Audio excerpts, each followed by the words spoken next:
The journey to the August 9, 2022 general election has kicked off formally with the electoral body IEBC publishing in the Kenya Gazette a roadmap guiding contestants and political parties. IEBC Chairman Wafula Chebukati warned violators of the Electoral Code of Conduct and Election Offences Act 2016 that they risk disqualification, hefty fines or sanctions that include being barred from campaigning in certain parts of the country. And while the scramble for votes has been on, the official campaign period is scheduled between 29th of May to August 6th this year. Francis Gashuri picks out key details in the IEBC 2022 election roadmap. Exactly 200 days to the general election, the referee has formally outlined the rules of engagement for individual players and teams seeking 6 elective seats that will be contested on 9th of August 2022. The IEBC election roadmap, contained in a Gazette notice dated 20th January 2022, is anchored on the Electoral Code of Conduct and the Election Offences Act of 2016.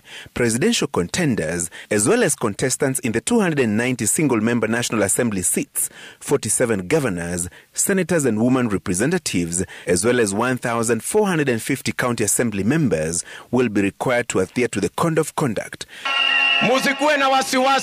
With acts of political hooliganism and utterances that could spark animosity reported 7 months to the polls, IEBC wants political parties and individual contestants to refrain from violence, avoid hate speech, and keep campaigns out of places of worship and burial ceremonies. They must also avoid plagiarizing symbols, colors and acronyms of rival political parties or candidates, and not entice voters with goodies to influence their choices at the ballot. Public office holders are also barred from abusing their positions or using them in a partisan manner. Violators of the Code of Conduct risk penalties and sanctions that include fines and prohibition from using airtime allocated in public media. They could also be barred from accessing certain areas to woo voters or distribute their campaign materials. Those who fail to pay fines imposed by IEBC could be locked out of the August 9th general election and subsequent elections until they comply.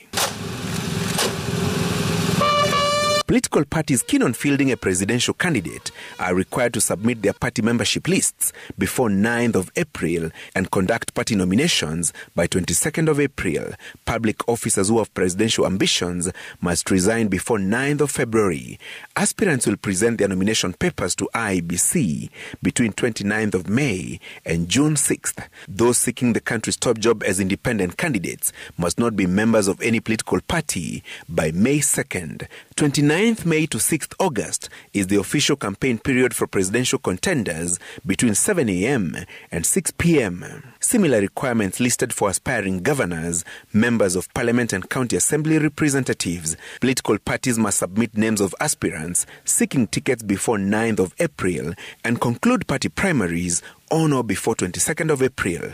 Those vying as independent candidates must not be members of any political party by 2nd of May, a day they will be required to submit their names and symbols. National Assembly and Senate aspirants will present their nomination papers to IEBC between 29th of May and 31st of May for verification, while women representative nominees will submit their documents between 1st and 3rd of June. Governor contestants will have a day with county IEBC officials from 4th to 7th of June, while MCA nominees will submit their documents between 1st of June and 7th of June 2022. Party lists that include persons to be nominated in the bicameral parliament and county assemblies must be submitted to IEBC on or before 25th of June. The 2022 election roadmap coincides with the final voter registration exercise that targets 4.5 million new voters. If the target is achieved, the August 2022 voter register will have at least 25 million people listed. Francis Gashuri, Citizen TV.